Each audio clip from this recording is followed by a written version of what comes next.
Kisah kelam pecandu narkoba di panti rehabilitasi swasta.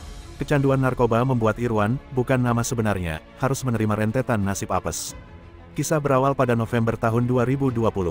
Ketika itu, petugas dari Polres Jakarta Selatan menangkap Irwan di rumahnya di Jakarta Timur.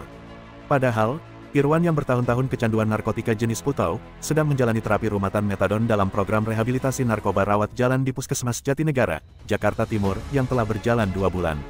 Walau nihil menemukan barang bukti narkotika, Irwan tetap dibawa ke kantor polisi. Di Polres Jakarta Selatan, ia hanya diminta surat keterangan terapi rumatan metadon dari Puskesmas Jatinegara. Sehari menginap di Polres, Irwan dijemput petugas dari panti rehabilitasi swasta di Bekasi, Jawa Barat. Setibanya di panti rehabilitasi, ia tak menyangka bakal mendapat perlakuan kasar petugas. Dugaan penyiksaan dan pemerasan. Setelah itu, Irwan dimasukkan ke ruang detoksifikasi. Di dalam ruang untuk membuang zat adiktif pasien pecandu narkotika seluas 3x4 meter itu, Irwan dikurung bersama 12 pasien lain. Selain kedinginan setiap malam karena tak ada sehelai kain pun untuk alas tidur, Irwan mengaku tak diberikan makanan yang layak. Makan pagi merangkap siang, hanya diberi setengah bungkus mie instan. Makan malam diberi sedikit porsi nasi. Karena merasa tak diperlakukan manusiawi, beberapa pasien merencanakan kabur. Nahas, Irwan dituding sebagai salah seorang dalam rencana melarikan diri itu. Bersama 5 pasien lainnya, Irwan kembali disiksa dengan cara dipecut pakai kabel. Pihak panti kemudian memutuskan memindahkan Irwan dan 5 pasien tadi ke tempat rehabilitasi lain di daerah Bakauheni, Lampung. Selama 4 jam perjalanan darat, mereka duduk jongkok berhimpitan di bagian belakang mobil jenis minibus. Kejadian berulang. Sesampainya di panti rehabilitasi di Bakauheni, ia pun dapat penyiksaan, dipukul pakai balok kayu dan pipa besi. Awal 2021, Irwan keluar dari panti itu. Namun, kini ia tak bisa melakukan pekerjaan berat akibat perlakuan kasar di panti. Kaki kirinya menyisakan lebam bekas dipukul benda tumpul. Dio, nama samaran, juga mengalami nasib malang.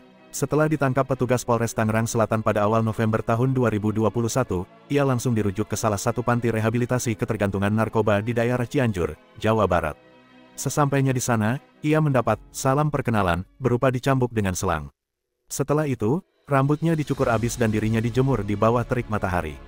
Selepas sore, Dio baru dimasukkan ke ruang detoksifikasi. Aturan di panti itu pun ketat. Pasien tak diberi izin keluar kamar dari pukul 21 waktu Indonesia Barat hingga pukul 6.30 waktu Indonesia Barat. Dalam sehari, para pasien diberi makan hanya 2 kali. Dio juga mengaku, ada praktik pemerasan di panti. Baru pertama kali tiba di panti itu, ia diminta uang 15 juta rupiah. Menurut Dio, uang itu akan digunakan sebagai biaya operasional panti. Akan tetapi, Dio tak pernah membayarnya, meski petugas terus mendesak agar keluarganya mengeluarkan uang. Senasib dengan Dio, Bunga, juga nama samaran, mengaku diperas petugas panti rehabilitasi ketergantungan narkoba milik swasta di daerah Bogor, Jawa Barat. Tahun lalu, saat pertama kali tiba di panti itu, ia langsung ditawarkan bebas dengan syarat membayar 30 juta rupiah. Jumlah itu disepakati. Namun, sebelum pulang, ia disuruh memasak makanan untuk pegawai panti. Segala kebutuhan dapur ia beli sendiri di pasar dan warung. Sama seperti Bunga, Rizky, bukan nama sebenarnya, juga disuruh menjadi juru masak di tempat rehabilitasi saat bulan Ramadan tahun 2018. Menurutnya, di panti rehabilitasi tersebut semua pasien mendapat tugas khusus dari petugas, seperti memasak, mencuci baju, dan tukang bersih-bersih. Ia merasa, segala tugas itu bukan bagian dari program rehabilitasi.